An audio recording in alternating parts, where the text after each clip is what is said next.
Welcome to National Ethics and Values Episode 7. I am Oduchukwu. In our previous episodes, we have been looking at the values of our nation, Nigeria, and we said that the values of the society are the shared values of its people. And values are the basic belief an individual holds to be true, which informs his or her decision regarding what is good or bad, right or wrong, more important or less important. In this episode, we're looking at the value of preservation as derived from Section 20 and 21 of the 1999 Constitution of the Federal Republic of Nigeria, and it reads thus: the state shall protect and improve the environment and safeguard the water, air and land, forest and wildlife of Nigeria.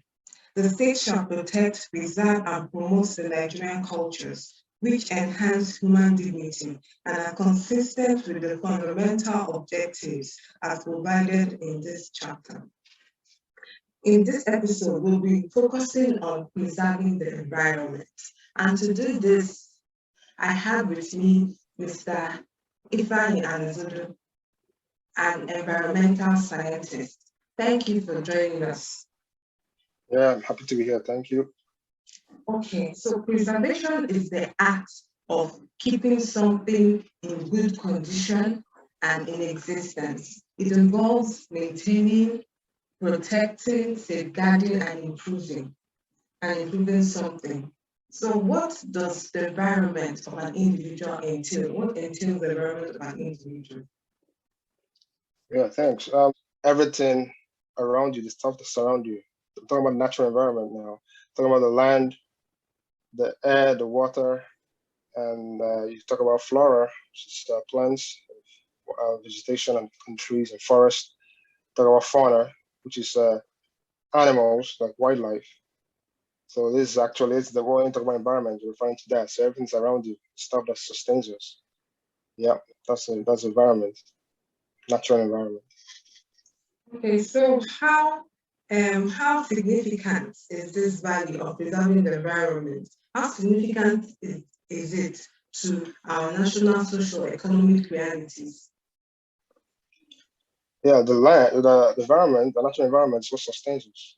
So I said before, land, water, and air. Obviously, to anybody, you know the importance of all these three things. It's what sustains us. So I was putting like generic terms, like let's talk about health implications. If we're not taking care of the air that we breathe in, like we need oxygen. You need oxygen to live, to survive. And so if the ambient air, like we have generator everywhere, the fumes from generators, we have people logging down trees and doing open burning. So those stuff release a lot of particulate matter. Talk about like our cars are not even well maintained. So talking about fumes from cars, fumes from generator, all that stuff contributes to like the low quality and poor quality ambient air. WHO, there's a report in 2019, the World Health Organization said that the life expectancy rate in Nigeria is actually is decreasing by 3.5, so 3 years and 5 months, just because of the poor air quality. So imagine that every year your life expectancy is going down by 3.5 years, just because of the poor air quality. Mm-hmm. So if we don't preserve or value this natural resource of air, you will be losing loved ones left, right, and center. So imagine the emotional and economic implications of that. We want to talk about insecurity too. Back like 2 or 3 decades ago, when you go northern Nigeria, the devastation wasn't what you see now. Like we have desert encroachment. Back 2-3 decades ago, there was a pasture land, livestock. People used to rear their cattle and livestock there. They didn't need to come down south. When I was growing up, 80s, 90s, we used to see nomads here and there. They'll come for a few months and they leave. But nowadays, the reverse is the case, because what happened? Nobody thought about environment when they were overgrazing up north. And also, due to the climate change, the mean precipitation, so the rainfall patterns, they changed, so they weren't getting as much rainfall as we used to get. And now we have the desert encroaching on them. So they have pasture land. So they have to move down south. And then moving down south, there are farmers there. So they used up their own resources and started coming down south. And now they're everywhere. And what we have now is clashes, conflict. Most wars are fought because of resources.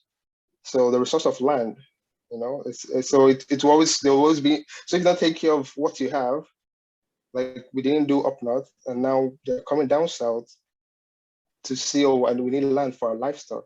And now we're seeing wars everywhere. Let's look at the Niger Delta with oil pollution. Most of oil pollution, a lot of factors caused it, but one of the factors was people vandalizing pipelines. If the people who did this had any sense of, like we're talking about ethics and value, if they value the environment, it's the Niger Delta are mostly farmers and fishermen. So they derive the sustenance. We talk about the environment as what sustains us. Sustenance is from the creeks, the wetlands, and the rivers and stuff they have there. That's what gives them the fish they use, and the water they even drink, and the farms, they grow crops on.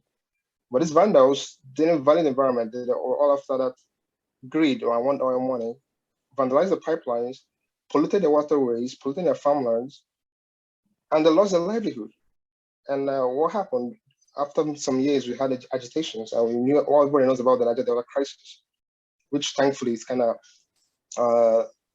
slowing down a little bit, but it's there. So if you don't preserve environment, be ready for loss of livelihood, be ready for insecurity, be ready for health complications.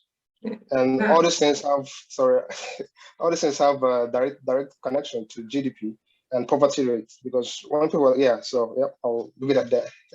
That's very, very significant. That's very, very important. So, given how important this value of preserving the environment is, how can an individual preserve his environment? Yeah, that's very important question. As individuals, we first have to educate ourselves. We gotta if you value something, you want to know, how do I take care of this? How do I maintain this? Imagine you're buying your dream car. You want to know what kind of engine oil do I need for this, all this stuff. So if you value the earth or the environment, you have to seek knowledge. How do I preserve? How do I take care of the earth? How, on an individual level, what are the things that I do that impact on the earth, on the environment negatively? Let's take, for example, land use. The way we use land, the way we treat land. People build houses nowadays. The first thing they do is, let's say it's a virgin land, they go in and take down all the trees and all the vegetation. That's a no-no. I know you need to clear the land to be able to build a house, but you should leave a portion of some green space, because green signifies what? Photosynthesis. That's how our air is purified. With the grass, the trees, they're taking carbon dioxide and give out oxygen that we need as human beings. So when we come in, the first thing we do when we buy land is take down anything green, just leave it bare and start building our houses. Build a house, we make another mistake of everywhere is interlocked. And then we have probably a little portion of flowers and grass, just a little portion. What happens when it rains? House, like we live in a compound with all interlocked. Out on the road is asphalt. Our drainage is made from we call it gutters, concrete. So when rain falls, how does the water? We know about the water cycle. How does the water get back into the ground? How does it infiltrate into the ground? In Nigeria, everybody, the government doesn't give us water, so everybody's drilling boreholes and wells. These wells and boreholes get water from the groundwater that we, as individuals, not knowing, are covering. We have roads, asphalt everywhere. We have interlocked everywhere. We've interlocked everywhere. Water can't even get into the groundwater to replenish it, and we are taking more. We're taking more water from it. We're not giving back to the earth, right? Mm-hmm. So, also talk about flooding. And urban areas now, flooding is a big areas that never experience flooding. It's not happening every year. It's like annual. Okay, when will I be flooded again? Because the water has nowhere to go. Our drainages don't go, most of them don't go anywhere. So you have a problem. You have the issue of flooding. It's always an issue. So like clearing trees, like in an inappropriate in a proper manner, it's bad, because even Grass, just grass alone, produces more oxygen than trees. So if you can't have a tree, why can't you maintain a lawn? How can you maintain a lawn? The air you breathe you need oxygen. That's what keeps you going. And if at ourselves and know the important, like what we do on a daily basis, what we don't think about, when we look back on this, okay, I have to go back. I have to change my ways. What about how we handle waste? Everything now is plastic.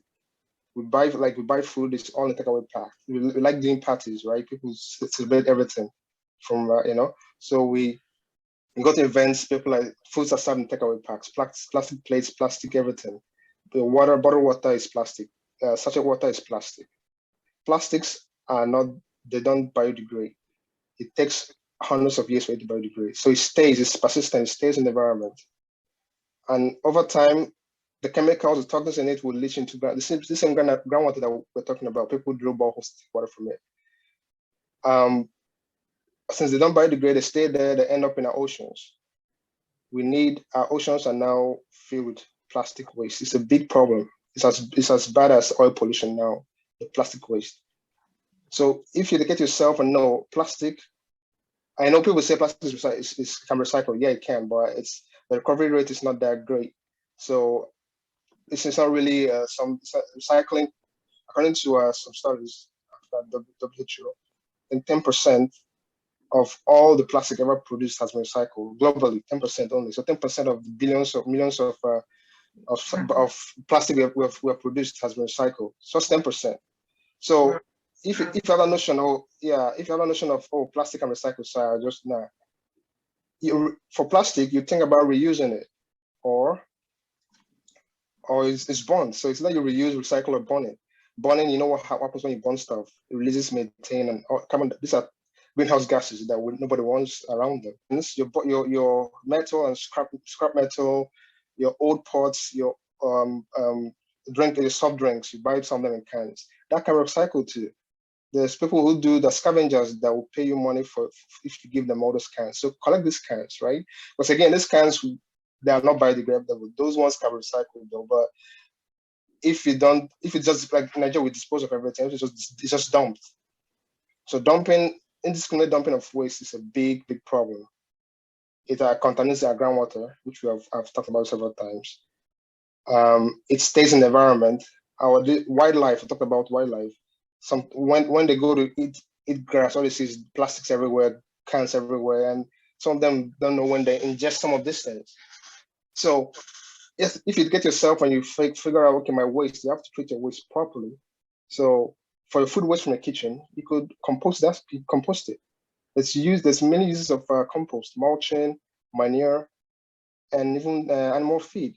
So a lot of things as individuals, we could think outside the box, as people say, the country, think outside the box, that we could do to help our environment. Also, another way we could do is yeah. And so what I'm hearing is better for you to go for canned drinks than for bottled drinks. Yeah, it's way better because can be easily recycled, very easily recycled. And even in Nigeria, there's a lot of people who collect those things, collect them in quantities. Another thing you could do is to, as I said, educate yourself, take action, and also volunteer your time and resources to train other people, educate other people. Even we all live in 8 states nowadays, 8 states, we live in neighborhoods, Why can't we say, I will talk to my friends, this estate I live in, there are probably, who knows, 100 or so units of houses there. I will be responsible for collecting the cans from here. I'll be responsible for collecting all the plastics. I'll fundraise money.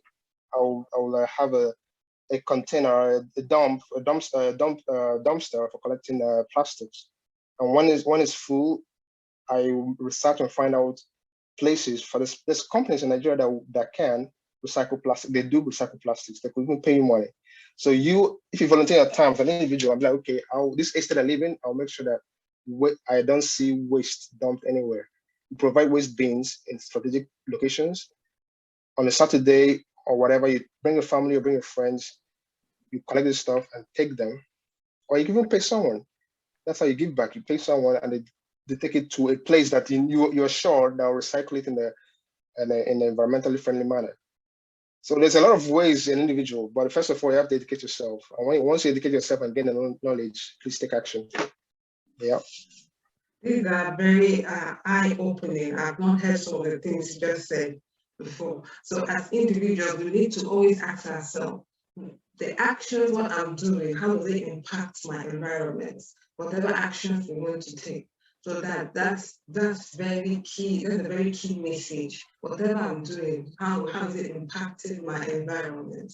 So, and I also hear you when you're saying, talking about giving back. Also, corporate individuals, corporate organizations also fall into this category of what can be done in preserving, and they have a role to play in preserving the environment.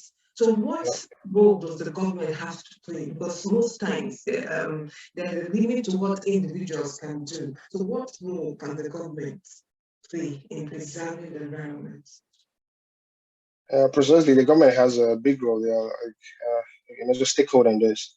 And when I talk about the government, I'm talking about federal, state, and local government.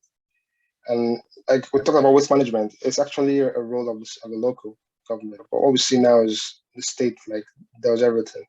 So the government has a role. I will just go with I will use 4 E's here, like education,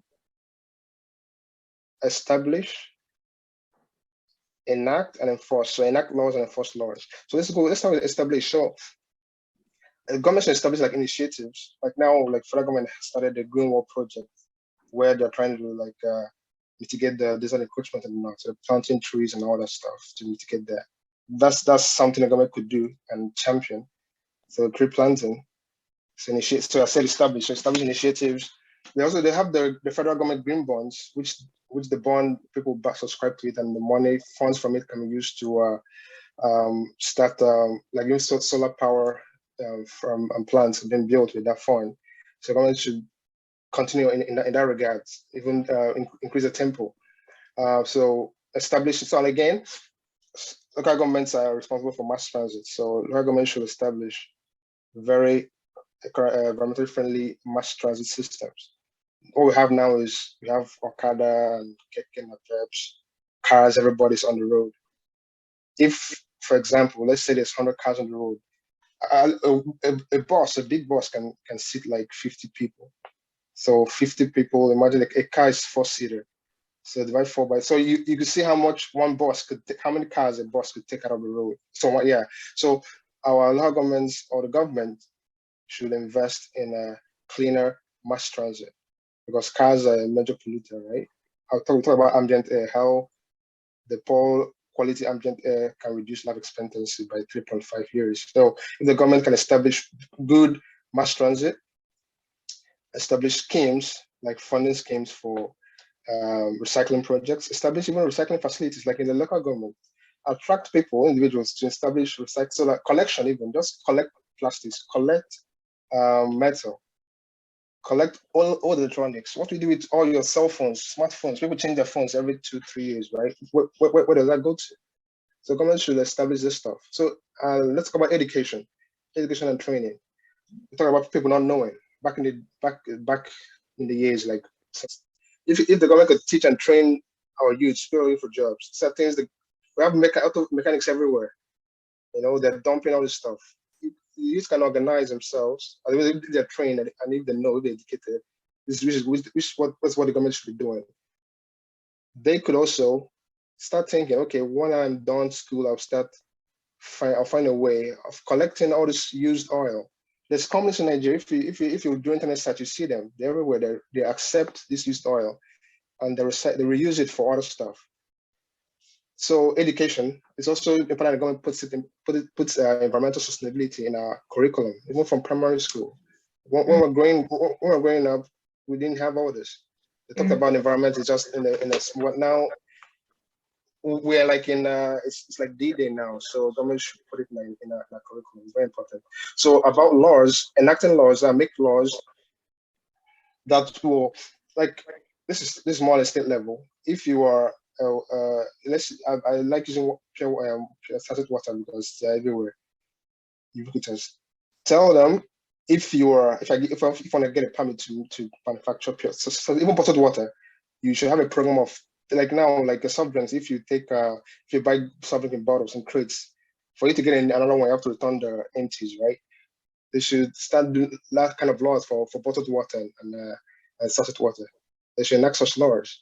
Enact laws like if you take down a tree, you have to plant one back, or you have to donate money or funds to let's say to a tree planting project or something, so that another tree will be planted to replace that one.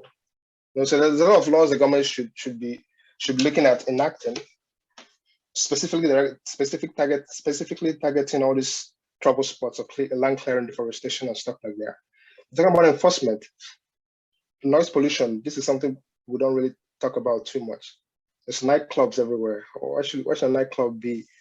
Why should a nightclub be my next door neighbor? With all the noise, 2 a.m. they're still blasting music.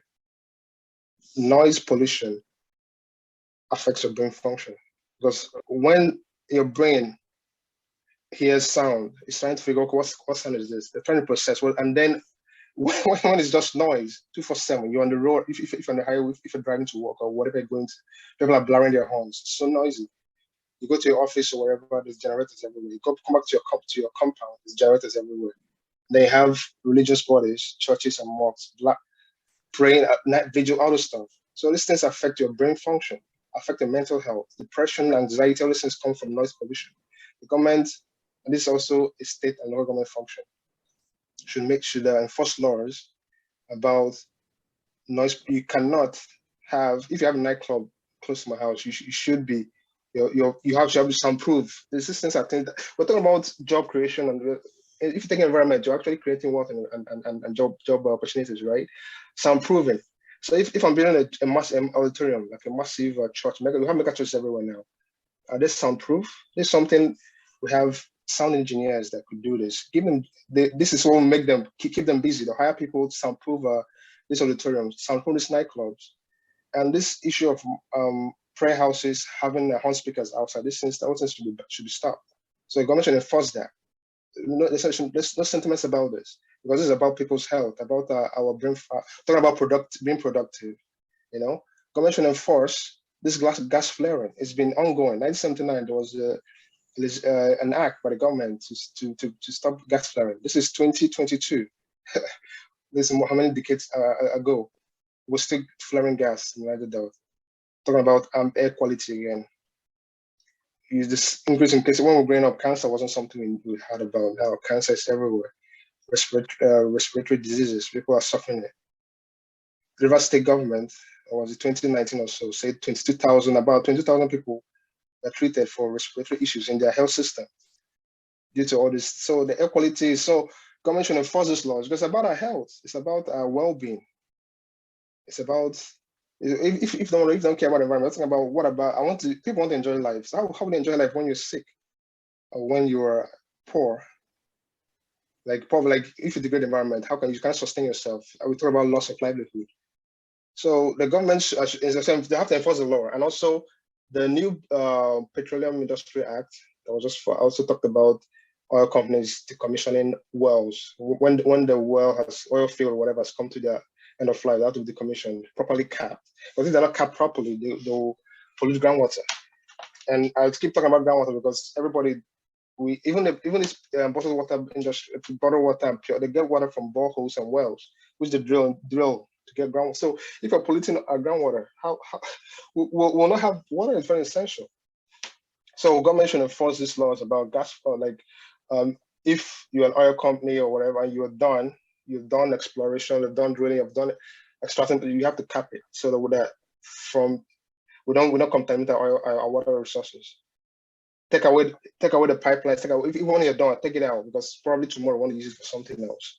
So government has to enforce this thing. So education, training, enforcement, enactment, and establishing the government the government is a big player in this stuff.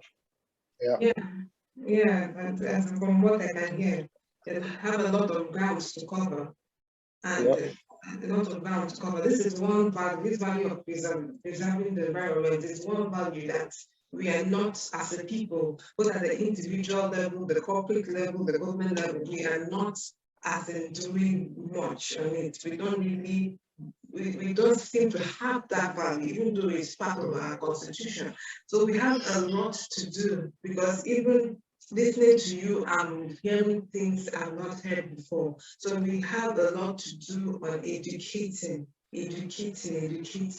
So and also from what you just said, there are so many indices that shows that our environment is so badly degraded. So is there any hope? As what's your expert opinion? Do we have any hope of redemption in this regard?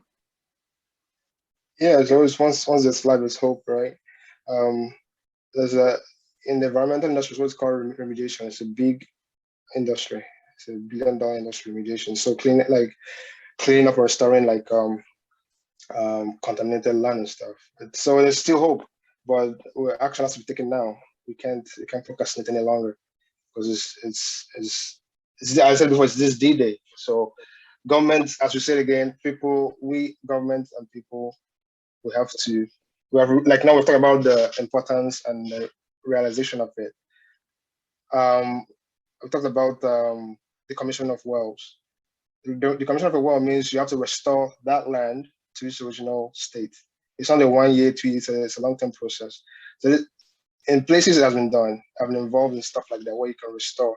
It takes years. It depends on how bad the contamination is, how far it's gone into the groundwater, or how, yeah. So this is kind of remediated. We have scrubbers that could scrub CO2 and all that stuff from. There's a lot of stuff we could do. So it's never too late, but we have to start now. Like talk about waste management. As the government start building landfills, we don't need dump sites. Landfills are engineered locations where you could actually dispose of waste, and it doesn't. If it's built properly, it wouldn't affect groundwater. So it's never too late. So there's still hope, but we have to start now. This webinar will not give us time to talk about specifics on how to do it, but there's examples all over. Even in Nigeria, things have been done. Like there's a program by the government and the World Bank where they have been able to restore some degraded land. They were able to restore, I think it was 15,000 or so hectares of land was restored. There's erosion projects going on. Even though in Anambra State, there's some places that there was gullies everywhere. When you go back there, it has been restored. And so these things they're all possible. There's technology and stuff that could do this, but action has to start now. We can't wait. We can't procrastinate any longer. Action, we have to start acting now. So what are your concluding thoughts on preserving the environment? So again, we have to realize our environment, this is what sustains us. This is why we're still alive. The air that we breathe, the water that you drink, the land that we live on, we grow crops on. Even most of transportation also depend on the air, land, and sea. The way we get our food, if we like Nigeria imports almost everything now. Again, individuals, educate yourself, organize, take action, collaborate. Government, hold the government accountable. As individuals have to hold government accountable. We cannot allow, if some of us are Christians, some of us are Muslims, we go to our churches and mosques and tell, hey man, we shouldn't be. If we have to, yeah, we got to keep our noise levels down. Be more conscious about the decisions. Why should I be buying this? Why should I be consuming this? Can I afford to have an inverter instead of buying a generator? Can I burn my water instead of buying this this bottled water? Even should I be buying from this company? These companies, they're not. What kind of world do you want to literally to live in? That's what we should be thinking about. If you're selfish, you don't care about the generations. What about you? All this money, all this wealth you're chasing, all this accomplishment you're chasing. How are you going to enjoy them if you're not alive to enjoy it? If you're not even healthy enough to enjoy it? So yeah. So let's hold the company accountable. Let's hold ourselves accountable. Let's take action. Thanks. Thank you so very much. This is very, very insightful and enlightening. Thank you for your time. I hope that we'll have another opportunity to engage you properly. And now climate change is a topical issue. So the change has to start with us, has to start with me as an individual, has to start with you, has to start with the government, has to start with the corporate bodies. So let's ask ourselves, what I'm doing now, is it impacting my environment negatively? The action I'm about to take, how will it impact my environment? So let us do things that will improve, maintain, protect, and safeguard our environment. Thank you for watching. Please share this video and watch out for our next episode. We'll be discussing preservation in respect to our culture.